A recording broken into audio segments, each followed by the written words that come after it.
Olá pessoal, eu sou Renato Silveira. Olá, eu sou Kel Gomes.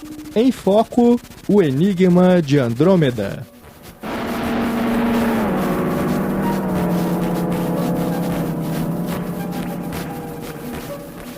Nesta edição do podcast Em Foco, a gente viaja até o ano de 1971 para falar sobre um clássico da ficção científica, o Enigma de Andrômeda, The Andromeda Strain, filme dirigido por Robert Wise e que foi escolhido por nós como tema deste programa por causa do que estamos vivendo na vida real, a pandemia de coronavírus.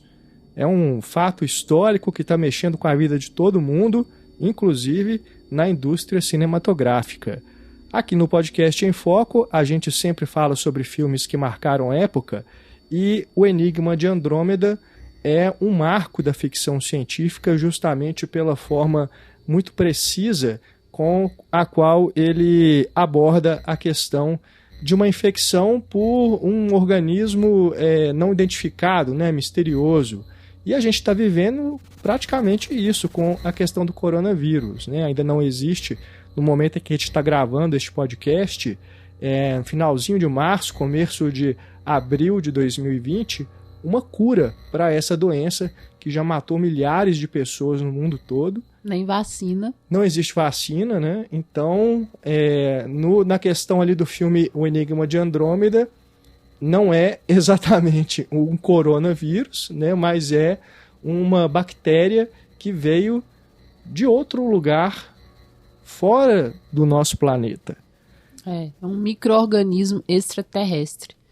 E o que é legal é que assim, a gente está muito acostumado a ver os filmes de extraterrestres trazendo figuras humanoides, figuras que são ameaças também, mas que não são microscópicas, Aqui é uma ameaça que até certo momento é completamente invisível. Ela só vai tornar-se visível a partir da visão de microscópios muito, muito sofisticados e que aumentam sei lá quantas vezes o olhar, o olho humano, assim. Então eu achei bem interessante, que também é um filme de extraterrestre, Sim, com certeza. Bom, o Enigma de Andrômeda, ele vai tratar desse tema num ambiente muito menor, e localizado, porque a história se passa quase que toda dentro de um laboratório. Não é um filme de pandemia, como outros que existem, de escala global. A gente vai falar então só sobre esse filme aqui, não é um especial filme sobre epidemia, A gente vai realmente, como é o nome do nosso podcast, focar neste longa-metragem dirigido pelo Robert Wise, um dos grandes diretores de Hollywood. A gente fala um pouquinho mais sobre a carreira dele daqui a pouco. Antes da gente entrar para valer no debate sobre o Enigma de Andrômeda, a gente deixa aqui alguns recadinhos. Alguns convites, na verdade. Primeiro, para você acompanhar o Cinematório nas redes sociais, se você ainda não faz isso. A gente está no Instagram, no Facebook, no Twitter. Segue lá o Cinematório, que você vai acompanhar todas as novidades que a gente publica. Além dos podcasts, nós temos aqui o Em Foco, que você está ouvindo agora. Temos também o De Volta para o Sofá, que é focado só em filmes dos anos 80 e 90. E temos ainda o Cinematório Café, que é sobre filmes que acabaram de ser lançados nos cinemas ou no streaming. E lá nas nossas redes sociais você também acompanha notícias de cinema, as críticas que a gente publica no site, nossas coberturas de mostras e festivais. Então acompanha a gente lá para você ficar por dentro de tudo sobre a sétima arte que a gente está acompanhando.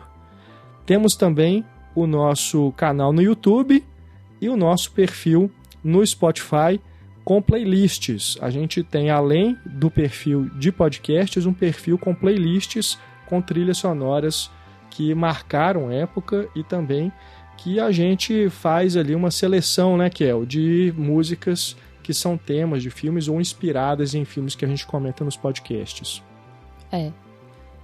Vai lá, gente, conheça nossas playlists e siga a gente por lá também. Em épocas de confinamento, é uma boa pedida para você ter aí uma trilha sonora na sua casa. E eu ainda fico impressionada com apenas essas duas pessoas que estão falando aqui com vocês produz um conteúdo multiplataforma, tá? Exatamente, né? A gente faz tudo aqui. E justamente por isso a gente convida também você que está nos ouvindo a conhecer a nossa campanha de financiamento coletivo, ou crowdfunding, né? Que é o termo também usado, para você justamente apoiar o nosso trabalho, ajudar a gente a manter o Cinematório no ar, porque a gente tem contas de servidor para pagar, manutenção de equipamento, enfim. Agora que a gente está trabalhando de home office, então a gente precisa mais do que nunca de uma grana extra para pagar as contas, né? Até para manter as coisas funcionando aqui. Então a gente conta aí com a ajuda de vocês e em recompensa a gente, além de continuar produzindo aqui o material, os podcasts, as críticas e tudo mais, a gente oferece para os apoiadores newsletters que são exclusivas com material que a gente faz ali uma curadoria, né, de links de outros podcasts, vídeos, leituras e também dicas de filmes para ver no streaming, né, Kel? Sim, são newsletters, modéstia à parte, muito boas. Isso porque a gente, além de gostar do que a gente faz uma pesquisa bacana para vocês, assim, não é simplesmente entregar, sabe, um link com várias indicações, com várias coisas para se ver, para ler. Não, a gente realmente está indicando coisas que a gente acha interessante para vocês, que são o nosso público. Exatamente. E o meu sonho é que a gente possa ficar assim, só por conta disso. Só por conta do conteúdo para a comunidade Cinematório, sabe? Seja o conteúdo em áudio, seja o conteúdo em texto, seja o conteúdo em vídeo, sabe? Sim. Em todas as plataformas. E esse é o meu sonho. A partir disso, poder se dedicar cada vez mais a fazer esse trabalho, né? Porque atualmente a gente divide o trabalho no Cinematório com outras tarefas, outras atividades que não são ligadas ao site, né? Então, por isso que eu digo que é o meu sonho que a gente possa se dedicar só a isso. Porque aí, realmente imagina, é um sonho. Imagino que a gente não faria, hein? Inclusive trazer mais pessoas, né? Fazer a equipe crescer, enfim. Está na mão de vocês ajudar a gente a realizar esse sonho, né? E produzir, fazer um trabalho ainda mais legal. E também na mão de cientistas que neste momento, enquanto a gente está falando aqui, provavelmente estão em seus laboratórios, nessa pesquisa, nessa busca implacável contra o coronavírus, sabe? Claro. Eu acho que é algo que o filme traz, esse filme que a gente vai discutir agora, traz de uma maneira muito bacana, assim, né? A rotina científica, sabe? A rotina de um laboratório. É bem interessante.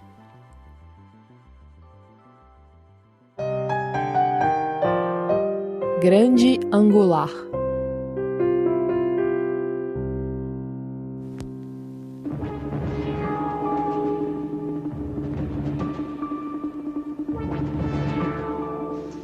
Any messages for me from the White House?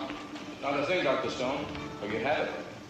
The set you've just seen is the nerve center of a secret 5-story underground laboratory, which is the star of the Andromeda Strain, my new film for Universal, which is based on last year's best-selling novel. It's the story of the world's first space-age crisis. A gente começa o Em Foco sobre o Enigma de Andrômeda, abrindo a nossa grande angular para falar sobre o que é esse filme e também a equipe que esteve envolvida na realização dele. A trama básica de O Enigma de Andrômeda é situada na cidade do Novo México, nos Estados Unidos, onde um satélite espacial cai em uma pequena cidade e causa ali uma devastação. Várias mortes acontecem, a população é infectada por uma bactéria misteriosa e fatal, e uma equipe de cientistas de alto nível é contratada não, já trabalha para o governo, mas é chamada para poder investigar essa ocorrência e tentar encontrar uma cura. E aí eles descobrem que uma criança e um bêbado são os únicos sobreviventes desse acidente espacial, né? Porque afinal de contas veio de fora do planeta. Então esses pesquisadores têm que correr contra o tempo dentro do laboratório, que é subterrâneo, tá andares e andares abaixo do nível do mar, para eles poderem encontrar uma solução antes que esse micro-organismo fique fora de controle e coloque a população inteira da Terra em risco de extinção. Essa história é inspirada no livro de mesmo nome, escrito pelo Michael Crichton. Daqui a pouquinho a gente fala mais sobre esse escritor, que é um nome importante na ficção científica. E o roteiro é assinado pelo Nelson Gidding, que foi indicado ao Oscar por Quero Viver, de 1952, um filme também dirigido pelo Robert Wise, com quem o Gidding trabalhou ainda em Desafio do Além, O Dirigível Hindenburg e Homens em Fúria.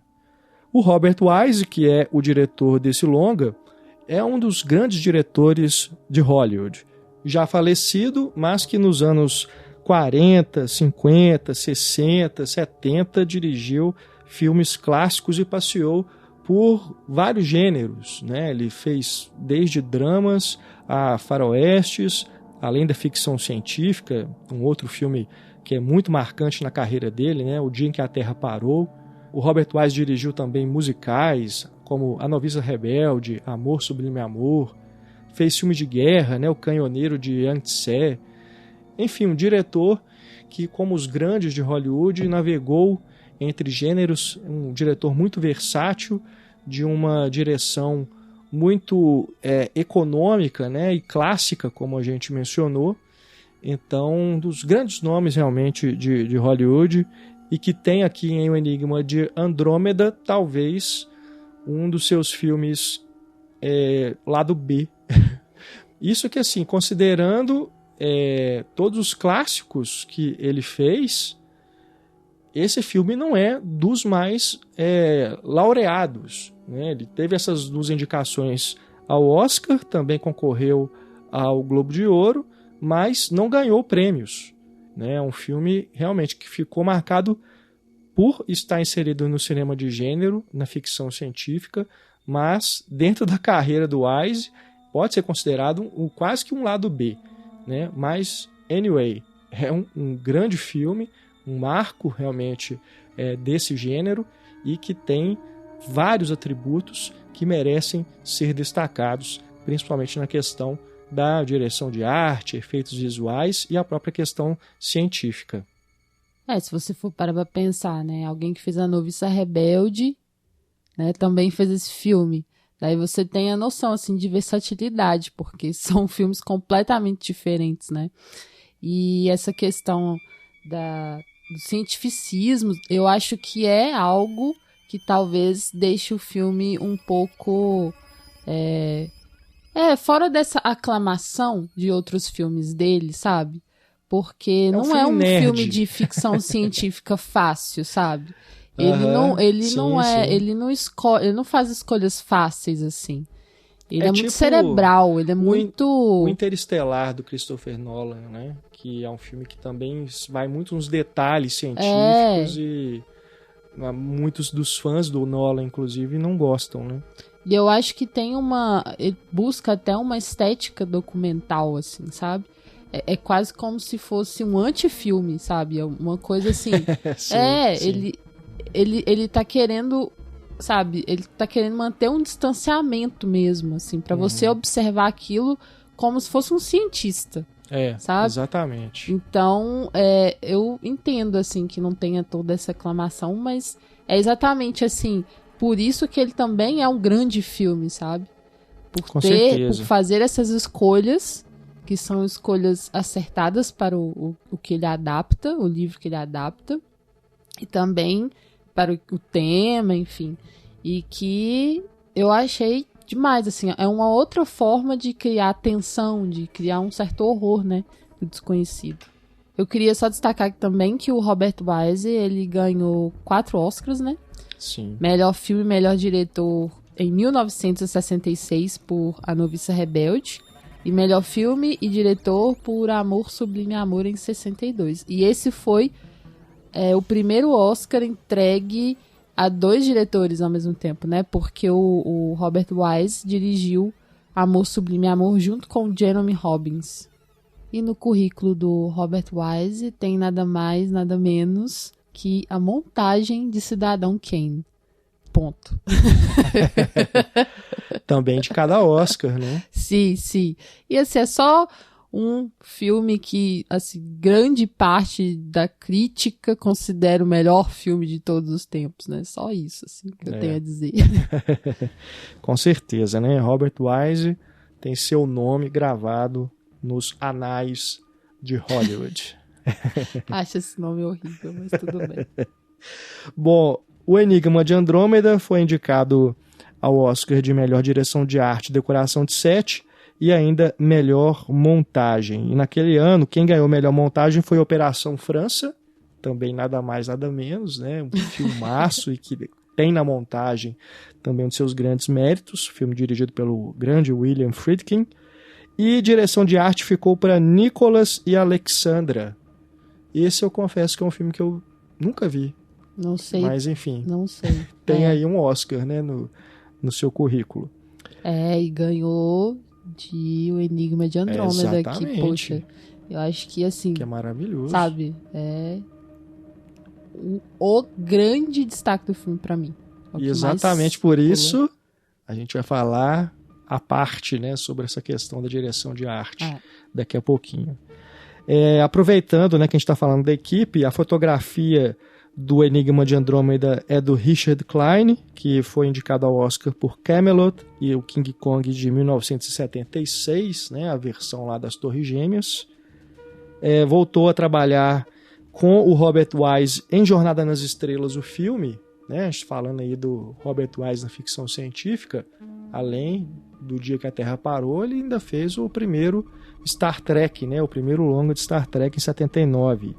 E o Richard Klein, o fotógrafo, também fez Howard, o super-herói. Nosso querido Howard. Né? Queridíssimo. Temos um podcast sobre Howard, super-herói, De Volta para o Sofá. Confiram aí no nosso feed. Você que tem aí no seu coração esse clássico, esse guilty pleasure dos anos 80. E os efeitos visuais, né? Também só mencionar rapidamente aqui os nomes, depois a gente fala com detalhes sobre essa parte do filme. Temos nada mais, nada menos, de novo, Douglas Trumbull, que fez os efeitos visuais de 2001, Uma Odisseia no Espaço. E ainda temos o Albert Whitlock, que trabalhou com Hitchcock, né, em vários filmes, Os Pássaros, Marnie, Frenesi, Trama Macabra, entre outros até mais antigos, né, do Hitchcock. E ele trabalhou com Robert Wise também em O Dirigível Hindenburg, que é um filme que se destaca realmente pela questão dos efeitos. E ainda o Whitlock fez Terremoto, Golpe de Mestre, Papillon, Fantástica Fábrica de Chocolate e O Enigma de Outro Mundo, né? A gente já mencionou o nome do Whitlock aqui no Em Foco, no nosso podcast sobre O Enigma de Outro Mundo, do John Carpenter. Também procurem aí no feed, que foi um episódio bem legal. Aliás, O Enigma de Andrômeda dá uma excelente sessão dupla com O Enigma de Outro Mundo, né, Kel? Ambos com certeza. Filmes sobre um vírus alienígena mutante atacando pessoas no espaço confinado, né? Então, são filmes similares aí. Sessão dupla enigma. Sessão dupla enigmática. E temos também o James Short, que fez Viagens Alucinantes, né? Também está no currículo dele. Os efeitos visuais de Enigma de Andrômeda. Eu tinha mencionado antes que o filme concorreu ao Globo de Ouro, foi na categoria Melhor Música Original. Nossa, a música... O som é muito bom. Incrível, também. Né? A música é do Gil Mellet, ou Mellet, e foi o primeiro longa dele. Depois ele trabalhou em vários filmes e séries para TV e também trabalhou em outros filmes de gênero, incluindo outros de ficção científica, né? E nessa estreia já conseguiu essa indicação ao Globo de Ouro. E falar agora também do elenco, né, Kel? porque a gente tem alguns nomes importantes, como por exemplo o Arthur Hill, um ator de Uma Ponte Longe Demais, Os Caçadores de Aventuras, Elite de Assassinos, filme do Sam Peckinpah. Temos ainda o David Wayne, que fez filmes como A Costela de Adão, do George Cukor, A Primeira Página, do Billy Wilder, Como Agarrar um Milionário, né, clássico aí com a Marilyn Monroe. Temos ainda o James Olson, que fez Gangster na Lua, um sci-fi aí bem curioso. Os Dois Indomáveis, Comando para Matar, clássico dos anos 80, com Arnold Schwarzenegger. E ainda na época do Ragtime. Temos ainda as atrizes Kate Reid, que fez A Morte de um Caixeiro Viajante e Atlantic City, USA, filme do Louis Malle. E ainda a Paula Kelly, que fez No Mundo de 2020. É um filme que agora está atual, né? Ficção científica aí dos anos 70. E ainda Charity, Meu Amor. É um elenco que tem esses nomes, mas as atuações são tanto quanto tão assépticas quanto os ambientes, né? Eles acho que encarnaram mesmo ali esse estereótipo do cientista, né? Que parece quase que robotizado ali trabalhando naqueles ambientes. Coisas de filme, né? Geralmente cientista em filme é retratado como pessoa assim, né, muito focada, que não tem emoção, né?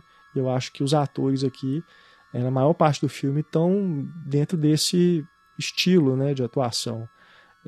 O que eu acredito que não corresponde à realidade de forma alguma, né? Cientistas são pessoas, são seres humanos como qualquer outro, têm suas emoções, têm seus problemas, seus sonhos, suas frustrações e sem dúvida nenhuma, emoções, né? Então, eu acho que aqui no filme, já entrando aqui no nosso ponto de vista, né, que é para a gente falar aqui um pouquinho das nossas impressões sobre ele, eu acho que talvez seja um dos poucos pecados desse filme, a questão das atuações. Não chegam a estragar de forma alguma, mas eu acho que até pela longa duração dele, né, demora para a gente sentir um engajamento maior, emocional com esses personagens, né? Mas é isso, eu acho que tá dentro da proposta do filme mesmo, né? É tudo muito frio, muito calculista, assim.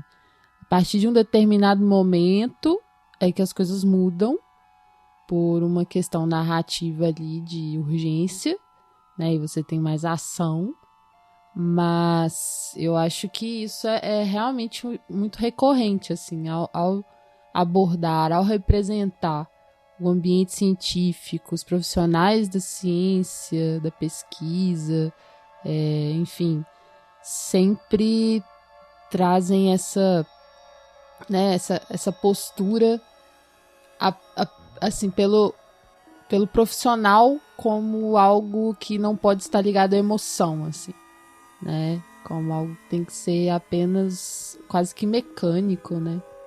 E com certeza não corresponde à realidade, porque eu imagino que enquanto você está descobrindo coisas, ok, você está focado, mas você também tem as emoções de tensão, de preocupação, você também, se você descobre algo massa, você fica feliz, enfim. Close Up.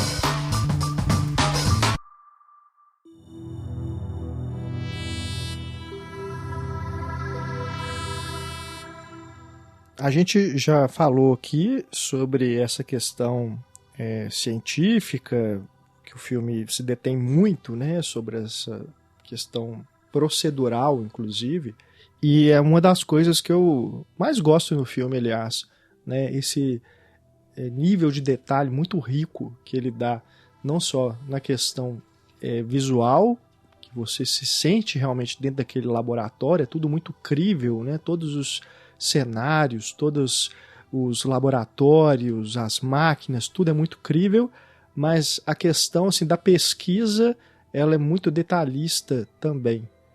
E acredito que isso venha muito do livro escrito pelo Michael Crichton, que é o foco aqui do nosso close-up, Pois é, o Michael Crichton, ele é de Chicago.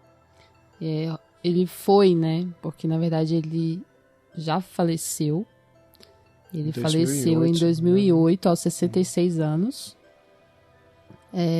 Romancista, roteirista, produtor, diretor e poucos devem saber, ou quem conhece com certeza sabe, ele também foi médico. Olha. Esse eu não sabia. Inclusive, ele escreveu O Enigma de Andrômeda enquanto ainda era estudante de medicina. Então, daí toda essa meticulosidade científica, todo esse detalhamento. Porque uma vez numa faculdade de saúde, você entra em contato com todo esse processo. E aqui eu falo como uma pessoa que esteve nesse ambiente durante bom tempo da vida, porque eu também sou formada em enfermagem. E também tive que aprender método científico, processo de desinfecção, de higienização, pesquisa, olhar microscópico. Então, assim, eu me senti transportada para esse momento da minha vida de novo, sabe? Deu até vontade de voltar a exercer. Não, eu sempre tive muita curiosidade, muita paixão, assim, por esse lado da biologia, sabe? De entender o corpo humano, essa coisa da ciência mesmo. Tanto que eu já comentei aqui no podcast o quanto que é uma alegria pra mim fazer o projeto Cinema e Ciência, que a gente faz com o Museu MM Gerdau. Exatamente por isso que eu tenho um lado de amante da ciência também, sabe? E aí que me impressionou, assim, no filme, esse embasamento científico, né? Acho que os profissionais da área, com certeza, assim como eu, já fui uma profissional da área, gostam de ver isso, sabe? E além de O Enigma de Andrômeda, que é o primeiro best-seller do Michael Crichton, ele também escreveu Jurassic Park. O primeiro best-seller e o primeiro livro dele adaptado para o cinema. Sim, sim. Ele também escreveu Jurassic Park. Ninguém conhece Jurassic Park, né? Jurassic Park? Aquele dos dinossauros? Acho que não tenho certeza não. E é o criador da série Plantão Médico. Olha só. Outra coisa que ninguém sabe do que se trata, né? O currículo do Crichton é repleto de sucessos, né? Filmes, séries, né? Mais recentemente, a gente tem Westworld. Já ia falar disso. Um grande sucesso na HBO, né? Que inclusive foi a estreia do Crichton como diretor. O primeiro filme que ele dirigiu foi o Westworld, no início dos anos 70. Clássico também do sci-fi. Né? E ele também fez videogame, sabe? Ele criou videogame. É um cara de criatividade múltipla, assim, que vem sendo influência em várias obras, né? Então acaba sendo imortal, assim, tanto pra cultura pop, né? Quanto pra ciência mesmo, pra ficção científica. Muito, muito massa, assim. Tem o site oficial dele, com várias informações sobre a vida dele, sobre a obra. Vale a pena conferir. Inclusive, eles destacaram uma fala dele que eu achei bem legal, assim, que é como se fosse ele fazendo a bio dele mesmo, sabe? Que aí ele fala, quando eu tinha 15 anos, eu queria ir pra faculdade e ser escritor. Quando eu tinha 20 anos, estava na faculdade, e na faculdade de medicina, para me tornar um médico. Quando eu tinha 30 anos... fui já um diretor com meu primeiro filme. Quando eu tinha 35, não sabia ao certo o que fazer, então eu comecei uma empresa de software e fiz jogos de computador. Quando eu tinha 40 anos, realmente vi que queria apenas dirigir filmes. Quando eu tinha 45 anos, tive meu primeiro filho e estava feliz escrevendo e sem interesse em dirigir. Sinto que minha vida foi muito emocionante e também imprevisível. Então, assim... ele morreu jovem, muito jovem, mas deixa um legado, né, em várias áreas. São dele também, além da ficção científica, livros que inspiraram outros filmes aí famosos, mas que não são do gênero, como o 13º Guerreiro, com Antônio Bandeiras, e ainda Assédio Sexual, com Michael Douglas e Demi Moore. Ponto de vista.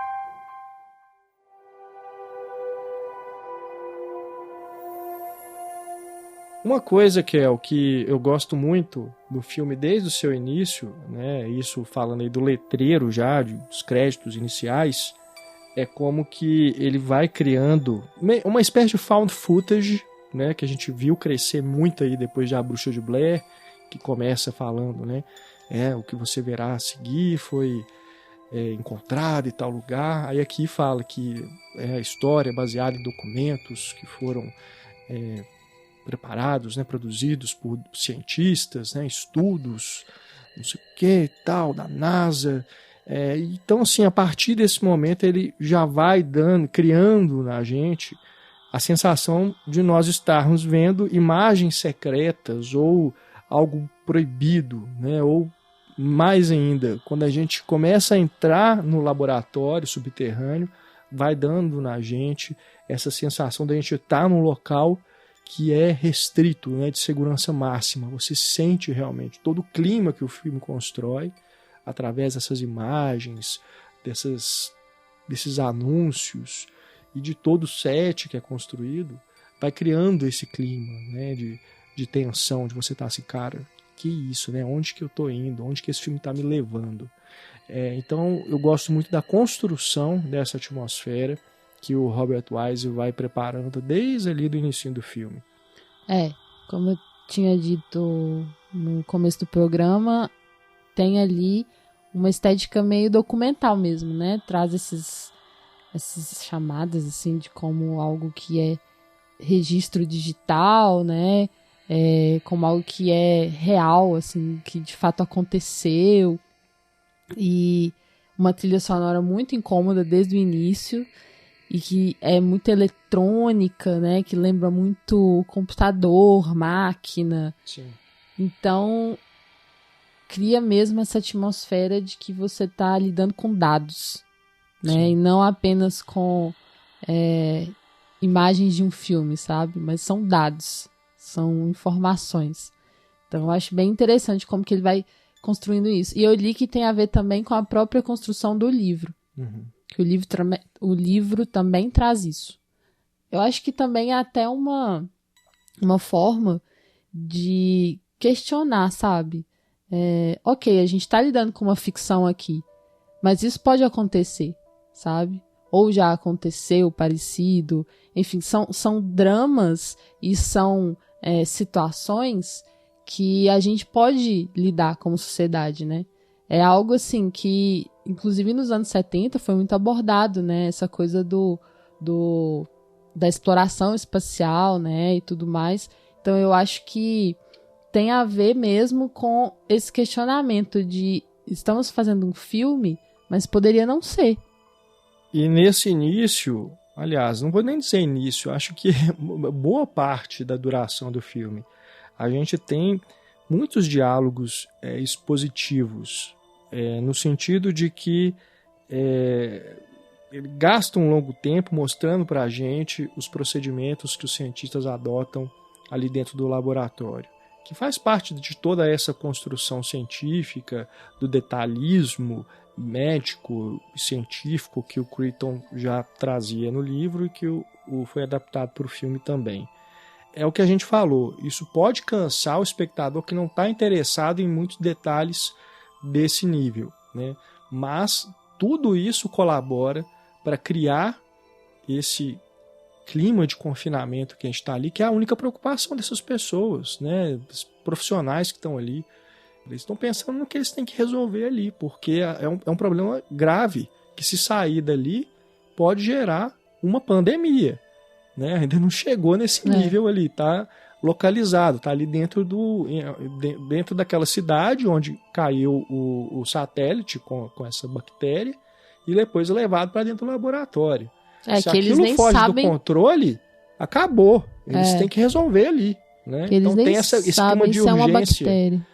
Exato, eles não sabem o que é exatamente, né? A gente está falando aqui porque é o que é descrito aí em sinopse. É um micro-organismo. E tem os dias contados, né? Funcionam, inclusive, como capítulos. São 5 dias, se eu não me engano, né?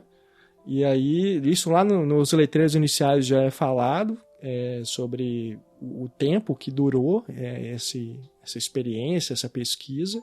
E ao longo do filme, a narrativa vai sendo dividida por capítulos, né? Então, vira uma coisa que é episódica nesse sentido da divisão, mas que não está escalada episodicamente. O roteiro ele flui de uma maneira só. Mais adiante é que a gente vai ter um momento de mais ação, que é quando a coisa fica mais urgente, né? Mais nos atos finais ali, que realmente a coisa começa a ficar mais movimentada e vira um filme de ação dentro da ficção científica. Mas a grande parte da duração do filme, que tem mais de 2 horas, é realmente essa coisa laboratorial, né? E epidemiológica, vamos dizer assim. Exatamente. E é interessante a gente pensar como que, por mais que seja algo que estão correndo contra o tempo, né? Porque precisam descobrir logo que organismo é esse, como contê-lo, né? É uma disputa entre o tempo desse micro-organismo e o tempo próprio da ciência, que é um tempo meticuloso. Então eu acho que o filme mostra bem isso também, sabe? Essa dualidade em que você está lidando com o desconhecido e que esse desconhecido tem o seu tempo próprio e ao mesmo tempo a ciência ela não pode atropelar as coisas. Ela tem que ser feita daquela maneira, sabe? É o que a gente vê, por exemplo, hoje em dia, quando saíram as notícias sobre a cloroquina. A cloroquina era um remédio que poderia tratar a Covid-19. Só que, gente, existem etapas do processo científico para chegar a um medicamento, para chegar a uma cura, para chegar a um tratamento, para chegar a várias coisas que demandam, né, essa situação. E não podem ser atropeladas essas etapas, sabe? E eu acho que o filme mostra isso direitinho. Quanto que mesmo estando enfrentando um inimigo que tem ali seu tempo, né? Que eles também não conhecem, eles também não sabem como age, e que matou todo mundo naquela cidadezinha, deixando apenas 2 indivíduos muito específicos de sobreviventes, que é um bebê, que tadinho, chora o tempo inteiro, obviamente, querendo mamar, querendo carinho, e como o Renato bem disse, o bêbado. O bebê e o beberrão. Boa. O bebê e o beberrão. Sendo que esse beberrão é uma pessoa mais velha, né? É um cara já com a idade avançada. Então eu acho interessante isso também. Ele tá lidando com tempos diferentes. E também informando através disso, dessas 2 linhas, assim. É um bebê que tá começando no seu tempo e o cara que tá com a idade avançada que já tem um outro tempo também, sabe? Então é um filme que também traz o tempo pra se pensar, ao mesmo tempo que você também tem que entrar nessa, porque é um filme de um ritmo muito próprio, né? Então eu acho que o tempo nesse filme é algo a se destacar também, assim, tendo todas essas nuances, sabe? E agora, aproveitando que você citou a questão da Covid-19, que é a doença provocada pelo coronavírus, assim como na nossa realidade, na realidade do filme, quem atropela o tempo da ciência também são os políticos. Os políticos. E ali, gente, tem diálogos que não tem como você não associar ao que a gente tem visto aí nos noticiários, porque eles desdenham da ciência, né? Um deles fala, inclusive, assim, por isso que o presidente não confia em cientistas. Poxa, olha isso, gente. O filme que é de quantos anos 1971, atrás? 1971, né? Estamos aí há mais de quase 50 anos, né? Esse filme. E olha assim, isso. A gente tá vivendo exatamente essa situação, Não, sabe? E tem uma outra hora que fala, né? Exatamente como o Bolsonaro falou agora. É só uma gripe. Exatamente. Não é? Exatamente. Exato, gente, você... Que isso, cara? Assim, é algo, né, que você vê esse filme hoje e fala, Cara, né, para o que a gente está vivendo aqui no Brasil, no mundo, né? É uma conexão imediata, né? Abre-se um portal ali para o presente e não tem como você não associar. E também tem a questão levantada no filme sobre arma biológica, né? Que é a questão política importante e que eu acho que é uma ameaça constante na contemporaneidade, assim. Se já se falava disso há anos atrás, hoje em dia, então, não à toa sempre surgem, né, essas discussões, assim, né? Ah, não, foi um vírus criado, enfim, mas eu gosto porque o filme, ele não traz isso como o principal, né? Mas eu acho que exatamente a atuação da ciência ali sendo atravessada por esses poderes, né? Tem também os militares, né, que aparecem depois para ajudar, enfim. Agora, a gente está falando que o filme tem toda essa preocupação científica, né, muitos diálogos detalhistas, tudo isso, né, todo esse clima que ele cria e que pode gerar um certo tédio no espectador, mas a gente tem que fazer um comentário sobre a forma do filme, como que o Robert Wise e a sua equipe filmaram essas cenas, porque elas não são de forma alguma sem graça. Muito pelo contrário, é de uma inventividade no uso da fotografia que é formidável. Para a gente que é fã de exercícios estéticos, é um prato cheio esse filme, porque o Wise e o Klein utilizam muitos close-ups extremos e o split diopter, né, que é o foco duplo. Eu fiz o meu mestrado focando na obra do Brian De Palma para falar de intertextualidade fílmica, e nos filmes do Brian De Palma você encontra muito dessa técnica de fotografia que é o split diopter, que é quando você tem um objeto aqui no primeiro plano focado ao mesmo tempo que o que está em segundo plano. E aqui no Enigma de Andrômeda são não um ou outro plano feitos dessa forma, né, Kel? Mas dezenas, né? Eu li que são 179. Talvez seja um recordista, porque realmente chama a atenção ao longo do filme todo quanto que esses planos surgem. E de maneiras diferentes, né, e variadas. Tem inclusive um split diopter duplo. Não, gente, eu exagerei um pouco. Vamos com dados exatos. Eu li que são um total de 149 cenas usando o split diopter. As outras 30 ficaram de fora. Cenas excluídas. Cenas excluídas. Inclusive as que são duplas, né? Pois é. A mesma cena tem mais de uma. Loucura. É muito legal, cara, porque é muito bonito, né? Depois eu vou até tentar fazer umas capturas e colocar no post do podcast para vocês verem o que a gente está falando, né? Porque às vezes a gente explicando assim, a pessoa não entende muito bem, não sei, porque é muito específico, né? Como que esse efeito é obtido no filme. Então, a gente vai colocar aí umas cenas, umas imagens para vocês terem uma ideia, caso vocês não conheçam, não saibam o que é o split diopter.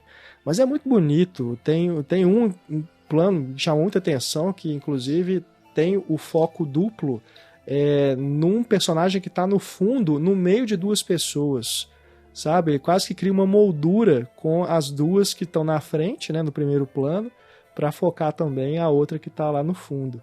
É muito legal, né? Eu gosto bastante. Uma inventividade, assim, magética incrível. Então, assim, o Wise, ele não transforma o filme numa coisa chata. Pode ter esses diálogos muito explicativos, muito detalhistas na questão científica, mas o filme é muito bonito. O filme te envolve visualmente. Tem essa coisa também ali no início de quando eles estão na cidade, né, e vendo ali as vítimas do micro-organismo e tal, que todo mundo morreu, e aí de repente você vê as imagens recortadas, né, do que os profissionais estão pesquisando, assim.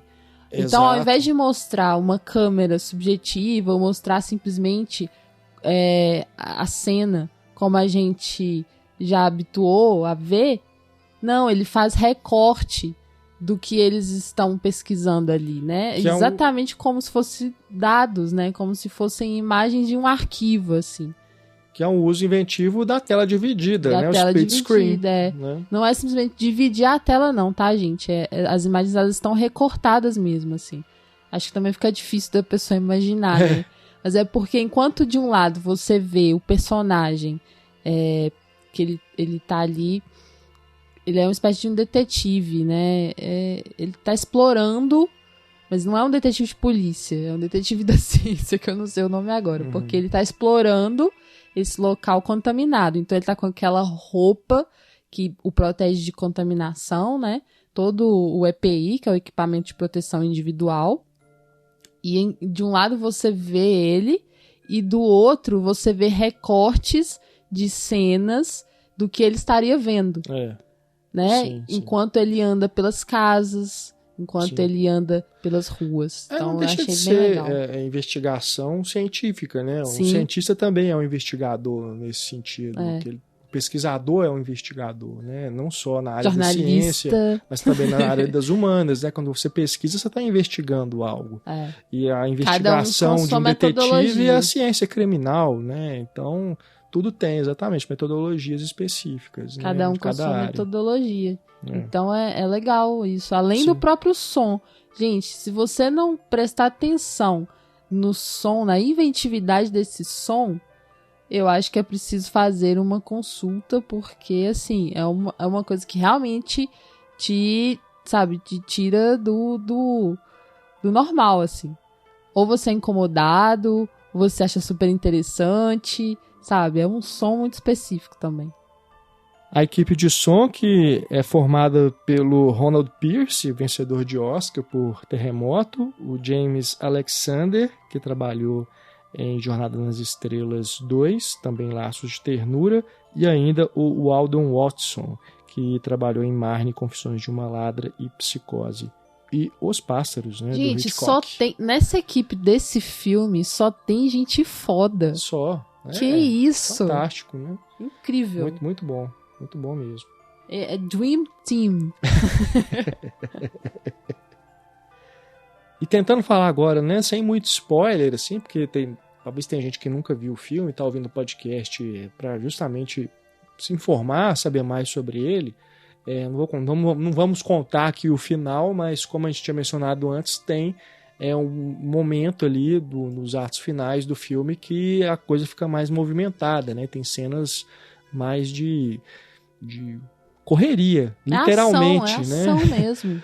Em destaque a sequência em que um dos cientistas tem que desativar o dispositivo que vai disparar um mecanismo de autodestruição. Então tem ali nessa sequência toda uma direção também do Wise exemplar, né, de como conduzir uma cena de ação para te deixar tenso, né, naquele momento. O que é bem legal também se pensar assim, como que ele constrói a tensão de maneiras diferentes, né? Porque Exato. Na primeira parte do filme a tensão é nessa coisa de um ritmo mais lento, de você descobrindo aos poucos o que é aquilo, junto com os cientistas, descobrindo o lugar, sem saber direito o que vem, e muita coisa ali também, né? Do diálogo. Já nesse, é exatamente por essa ação, assim, porque tem que se salvar. Aí você fica tenso, porque será que eles vão conseguir? Diante de toda aquela estrutura, daquele sistema, sabe? Então é bem interessante assim como ele constrói, né? De formas diferentes, num mesmo filme.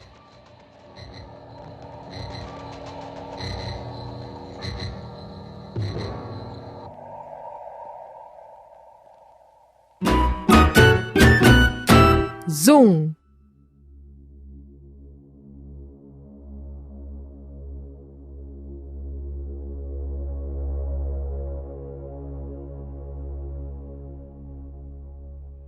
E já que a gente mencionou essa sequência de ação que envolve ali um cenário enorme, né, em que o cientista tem que subir escadas, escapar de laser, um monte de outras coisas. Vamos falar justamente dos cenários, né? Vamos pegar aqui a nossa lente teleobjetiva agora para focar na questão da direção de arte. No Oscar, naquela época, a estatueta era para a melhor direção de arte e decoração de set. Foram 3 indicados. O Boris Leven, por designer de produção, ele já tinha trabalhado nessa função com Robert Wise em Amor, Sublime Amor e A Noviça Rebelde. Temos a Ruby Levitt, que foi a decoradora de set do Wise em A Noviça Rebelde, trabalhou ainda em Chinatown, entre outros filmes. Só filmão. E ainda o William Tuntke, que foi o diretor de arte de Mary Poppins, antes de trabalhar aqui com o Wise em O Enigma de Andrômeda. Mais uma vez, uma equipe com grandes filmes no currículo e que fez novamente um trabalho fantástico, né? É impressionante, assim. Você pega toda a ficha técnica, é tipo aula de cinema. A ficha técnica desse filme. Então, gente, o cenário, sabe? O design de produção, direção de arte desse filme é um caso à parte. Pra mim, como eu disse antes, é o grande destaque esse set, esse lugar, essa estrutura que é gigantesca e completamente protegida, asséptica e tem todos os níveis de desinfecção, que é o Wildfire, né? Esse é o projeto do lugar, né? Onde eles estão ali trancados em uma estrutura que tem 5 níveis diferentes, né? Esses, como eu disse, níveis diferentes de desinfecção, né? Então, cada vez que você vai mais para o fundo, menos contaminação tem, porque inclusive para chegar até esse nível, todas as pessoas, inclusive a gente acompanha isso pelos cientistas, elas passam por processos de desinfecção e higienização completos. E eu acho muito engraçado quando é aquele banho, quando tem um banho, sabe? De desinfecção. Sim. Em que, inclusive, parece que retiram a primeira camadinha da pele. Isso é muito legal. Ou seja, sabe? Eles retiram você vê aquilo pele. Assim, gente, queimou a pele das pessoas. É isso. Tem um banho e depois tem... Não é um banho, é uma... como é que fala? Não é uma raspagem. É mais ou menos isso mesmo. Queima mesmo. É um processo de uma queima muito, mas de muito escama, microscópica. né? Que vai tirar a primeira camadinha de pele, sabe? E aí, caramba, eu fiquei assim, uou, sabe? Isso que é... tipo assim, eliminar completamente a contaminação. Porque, inclusive, fala no filme, né? O corpo humano é um dos mais contaminados do mundo, assim. E, de fato, a gente vive com várias bactérias, com vários seres aqui com a gente, sabe? Que a gente não enxerga, que a gente não vê. Mas eles estão aqui. Inclusive, tem a flora que é importante para nossa proteção, né? Para nossa imunidade. E aí, para se fazer essa descontaminação completa, o filme mostra o passo a passo para chegar a esse nível último. Tem álcool gel? Não, porque a galera... Álcool gel basicão que a gente tá usando. Estocando álcool em gel aí, acabando com o produto, daqui a pouco a gente vai ter que fazer isso aí para resolver. A gente tem que queimar a pele da galera para desinfectar. Pois é. E aí, eu tava lendo que esse set foi feito realmente 7 metros abaixo do maior palco de som dos estúdios da Universal. Então, o diretor ele levou muito a sério, assim. Inclusive, os equipamentos também são reais, sabe? Os microscópios. É igual tem os method actors, tem os method directors. Pois é, então assim, a estrutura é incrível e eu realmente acho que também é um dos personagens principais. Com certeza, sabe? Sem dúvida. Inclusive, ele se dedica muito tempo a pra gente conhecer essa estrutura mesmo, assim, né? Até as telas, né? Isso eu acho legal também, dos efeitos especiais ali que são usados, que são efeitos práticos, né? Exatamente. Né? Não tem CGI nessa época. Na época, tá, né, gente? E o que, pra mim, assim, ainda funciona, sabe? Total. O que talvez cause estranhamento é quando você vê uma tela de um computador, que aí não, sabe? Obviamente que a gente já tá num nível em que quando a gente olha, né, pra essas obras que imaginavam computadores de tecnologia de ponta, eles tinham um limite de imaginação, né? Então a gente já chegou, eu acho que a gente chegou no nível que em alguns filmes a gente já passou disso. Esse é um caso. Sim. Esse é um caso. Mas ainda assim, eu gosto quando aparecem esses efeitos de tela de computador nos filmes antigos e a gente vê isso e compara com o que existe hoje em dia, não é tão datado assim, porque na aplicação científica, militar, o que seja, a coisa não precisa ter uma renderização 3D, Full HD, 4K, não sei o que, sabe, igual um videogame. Não precisa. Né? Mas é claro que é mais definido, sabe? É claro que a coisa é mais bem feitinha, né? Mais detalhista, assim, do que era possível fazer na época. Né? Mas eu acho que assim, é diferente quando você vê um monitor como esses que aparecem aqui no Enigma de Andrômeda ou em outros filmes da época, até mesmo no Star Wars, quando você vê lá o visor, né, dentro das naves, na hora que eles estão lá no combate da Estrela da Morte, não fica tão datado assim, porque você sabe que aquilo ali é uma aplicação específica, sabe? Tem um motivo para ser daquele jeito. É como se fosse assim, por ser uma aplicação fora do meu contexto, ela não fica datada, porque ela está num contexto de trabalho no qual eu não me incluo, eu não faço parte, entendi, mas eu acho que para quem trabalha com isso, então... Não, sem dúvida, né? Mas é diferente, por exemplo, falando nisso, quando a gente vê num filme um escritor, vamos pegar, por exemplo, o Conta Comigo, né? Na hora que aparece a tela do computador, o cara escrevendo lá, você vê aquilo e compara hoje com um processador de texto, você sabe que não é mais daquele jeito, né? Mas naquela época era. Aí sim você sente uma diferença. Pois é, porque esse é o contexto, né? É o contexto. Mas ainda assim, eu acho que quando tem um negócio militar, assim, sabe? Umas coisas de laboratório, não fica muito estranho em relação a outros tipos de efeitos, sabe? Eu senti uma estranheza só nas telas mesmo, porque eu acho que nas outras estruturas, sabe, tá super... É tudo muito crível, né? Tá super crível, tá super... tudo muito detalhista, tudo muito bem construído. E é set de verdade.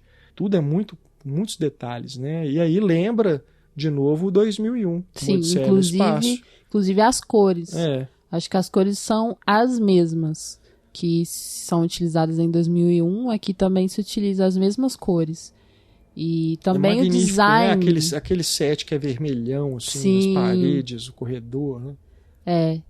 E muito ligado ao imaginário da época também, né? Você logo identifica, assim, isso é bem tecnologia vista nos anos 70, sabe?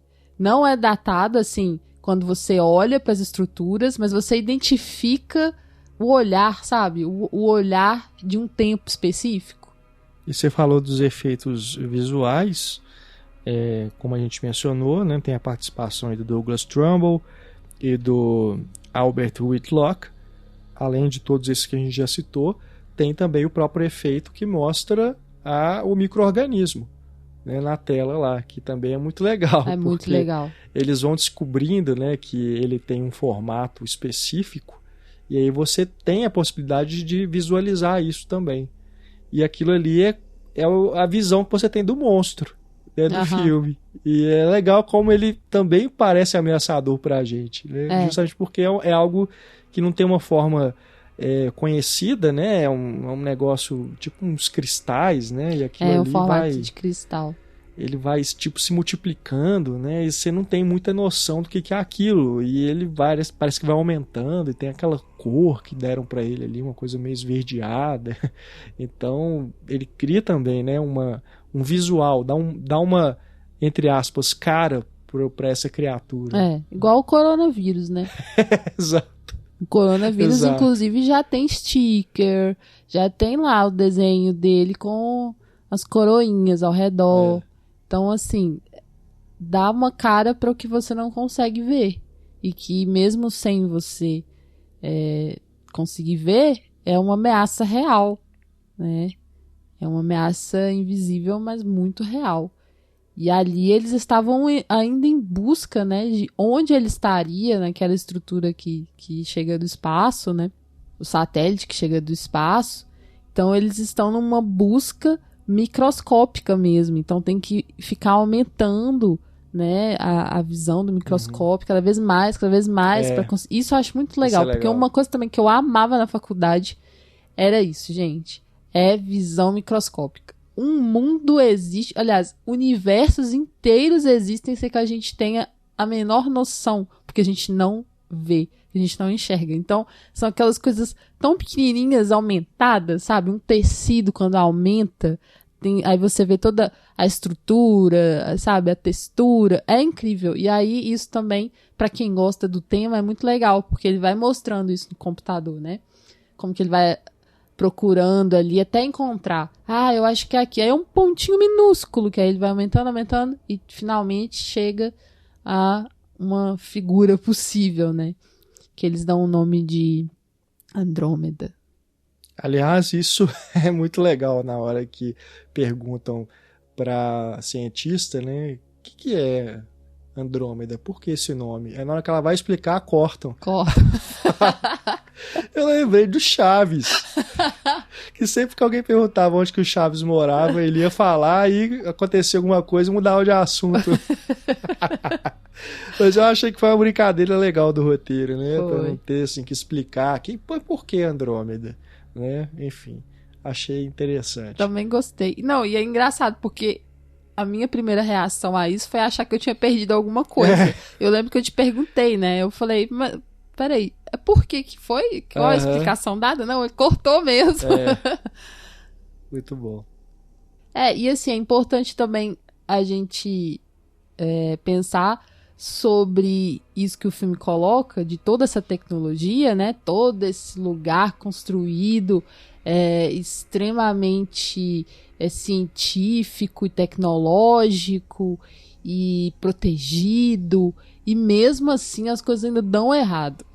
Então é massa, porque tem coisas que são um tanto incontroláveis na vida, sabe? Além do desconhecido, né? Além do ininteligível, também tem o incontrolável, sabe? Sim. E aí, eu acho até que essa mudança do filme, dessa parte racional para a parte da ação, é até para evidenciar ainda mais essa coisa do descontrole. Porque aí começa a dar tudo errado, várias coisas erradas, né? Tem uma falha na comunicação, tem a própria questão ali da autodestruição desse lugar, que aí eles têm que tentar correr atrás para desativar isso. Tem a própria cientista que tem um problema de saúde e que ninguém sabia disso e que acaba afetando ela num momento crucial. Então as coisas fogem do controle. Então, num primeiro momento, você tem um ambiente hipercontrolado, algo que parece que está, sabe, caminhando numa coisa linear, né? Algo assim, bastante racional mesmo. E aí depois muda completamente. Se perde esse controle todo.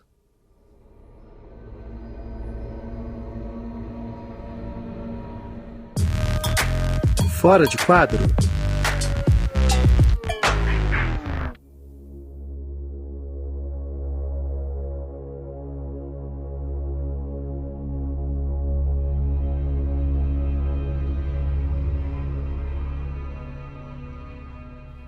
Bom, a gente vai chegando ao final do nosso podcast, mas ainda temos o nosso Fora de Quadro. E já que você mencionou, Kel, que tem essa personagem que tem esse problema de saúde, um dado, né, extra filme de bastidores que vale a gente mencionar aqui é que a doutora Ruth Leavitt no filme, na verdade, ela era homem no livro do Michael Crichton, né? A personagem se chamava Dr. Peter Leavitt. E aí foi sugerido pelo Gideon, né, um roteirista, que fosse trocado de gênero, para que ela fosse uma mulher no filme. A princípio, o que dizem dos bastidores, o Robert Wise ficou reticente sobre essa mudança, mas depois, inclusive, deles consultarem cientistas e serem incentivados pelos cientistas a colocar uma mulher, né, nesse lugar de destaque da equipe, o próprio Wise achou que seria massa colocar isso, fazer essa mudança, né? E ele aceitou, e aí tivemos a Kate Reid escalada para viver essa personagem. Que bom, né, gente? Representatividade importa. Então, assim, se fosse um personagem masculino ali, a gente só teria cientistas homens. Sim. E essa não é uma realidade. A realidade é que existem cientistas mulheres, inclusive do coronavírus, foram muito importantes para a atuação de leitura de genoma. Sem dúvida. Né? E seria só, se não fosse ela, seria só a esposa de um dos cientistas, que aparece muito rapidamente, né? Quando ele é chamado para o trabalho. E também a enfermeira. Né? Então, seria muito pouco, sabe? Em termos de representatividade, assim. Então, trouxeram essa personagem e ela é bem importante mesmo, porque ela é uma das cientistas que são renomadas e que, né, estavam trabalhando. E eu gosto da personalidade dela, que ela é a única que não se prontifica de imediato pro trabalho. Ela meio que continua fazendo o que ela tinha que fazer e ela tem uma característica, sabe, muito própria dela, assim, que eu acho interessante, que os outros não têm. Se todos são um tanto robóticos, ela talvez seja menos robótica. Concordo. Né? Ela é o que parece que traz mais camadas, assim. E, ao mesmo tempo, eu acho que no filme é importante a gente observar como que os outros personagens masculinos acabam tratando ela de uma maneira diferenciada. E aí a gente pode atribuir a isso uma questão de gênero mesmo, porque eles desconfiam dela.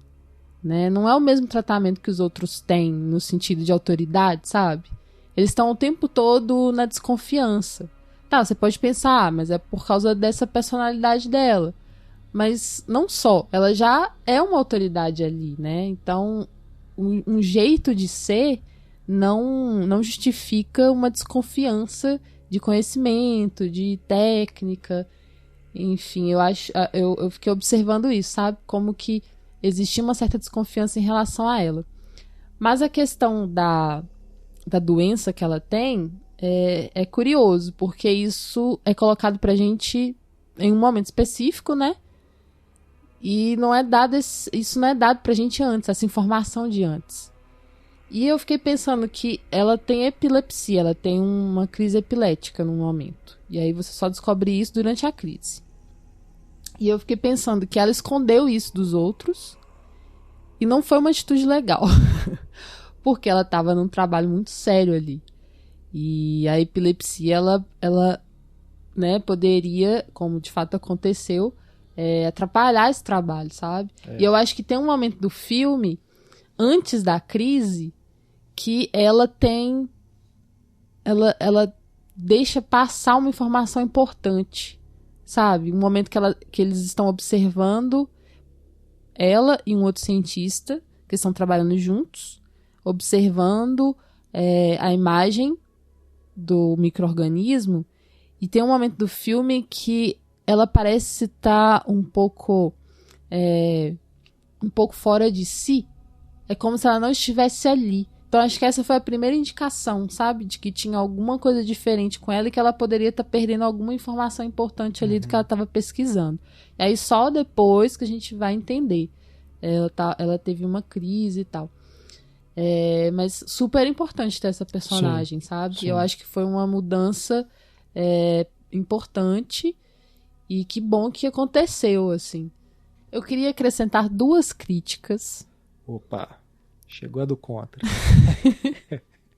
geralmente no Em Foco a gente fica mais falando dos pontos positivos dos filmes. Afinal de contas, a gente escolhe, e os padrinhos e madrinhas também, filmes que são grandes marcos, né? Mas é importante também a gente fazer os contrapontos. Vai lá. Pois é. O Macaquinho. Ah, sabe? Não precisava, gente. Eu tava lendo e assim, realmente aconteceu ali de utilizarem essa palavra, utilizarem um bichinho que é um macaquinho, né? Não sei qual a espécie dele exatamente. Tem outros bichos sendo usados ali, mas eu vou falar especificamente do macaco porque foi o que me chamou mais atenção. E ele participa de um experimento. E eu li que ele realmente passou mal nesse experimento, porque tinha gás carbônico, e ele foi gás carbônico em excesso na sala, e ele foi intoxicado pelo gás carbônico, chegando a desmaiar. Aí eles tiveram que fazer uma reanimação do macaquinho para ele voltar à vida, assim. Ele realmente passou mal no filme, sabe? Sacanagem. Então gente. eu achei isso péssimo. Não precisava. Inclusive essa questão, né, de ter as associações que protegem os animais. Eu li que tinha, inclusive, tido liberação, apesar desse problema, sabe? Eu fiquei pensando, poxa, em que contexto aconteceu essa liberação, sabe? Enfim, eu acho que o sacrifício animal não compensa para a arte. É a minha opinião, tá? Eu acho que não é... Eu não gosto de pensar que um bicho morreu para que uma cena seja feita, sabe? É demais para mim, porque eu sou uma pessoa que ama animais, então eu acho que não tem necessidade. E outra crítica também que eu faço na verdade, nem é uma crítica ao filme em si, porque é algo que vem do livro. É a tal da hipótese do homem estranho, que é uma hipótese fictícia que afirma que homens solteiros são os mais capazes de executar as melhores e mais desapaixonadas decisões em crise. Que é exatamente quem recebe a chave para poder desativar a autodestruição do computador, né? Do lugar onde eles estão, do sistema onde eles estão. Então, eu fiquei pensando, claro, né, que seria um homem, né, e que seria um homem solteiro, enfim, tem toda essa coisa assim de colocar o homem como salvador, sabe? E aí é uma hipótese fictícia, enfim, só pra justificar por que esse homem tá ganhando essa chave. Mas mesmo assim, sabe, você se sente incomodado, assim, por quê? Sabe? Só por ser solteiro, e também por ser homem, ele é mais capaz de tomar decisões? Aí eu, como mulher, me sinto mal com isso. E não poderia deixar de falar que eu sou contra essa hipótese, mesmo que fictícia. Uma outra informação fora de quadro para vocês, essa realmente não tem nada a ver com o filme, mas tem a ver com a galáxia de Andrômeda. No filme não é explicado, como a gente falou, o porquê, né, desse nome, Enigma de Andrômeda, mas a gente pode supor que vem dessa galáxia, já que é uma ameaça que vem do espaço. E olha que legal, recentemente foi descoberto que a galáxia de Andrômeda ela vai se chocar com a Via Láctea, e não só isso, ela pode canibalizar a Via Láctea, assim como ela já fez com outras galáxias menores anteriormente. Achei esse nome cósmico. Interessante, né? Canibalismo cósmico. Agora, antes que vocês fiquem preocupados, né? Isso só vai acontecer daqui a 4 bilhões e meio de anos, segundo as estimativas dos cientistas. A gente deixa o link para vocês que se interessaram saberem mais aí sobre essa pesquisa, que tem uma matéria no El País citando a pesquisa que saiu na revista Nature. Então, a galáxia de Andrômeda, que já engoliu galáxias anãs e seus sistemas solares, tem como próxima vítima a nossa Via Láctea.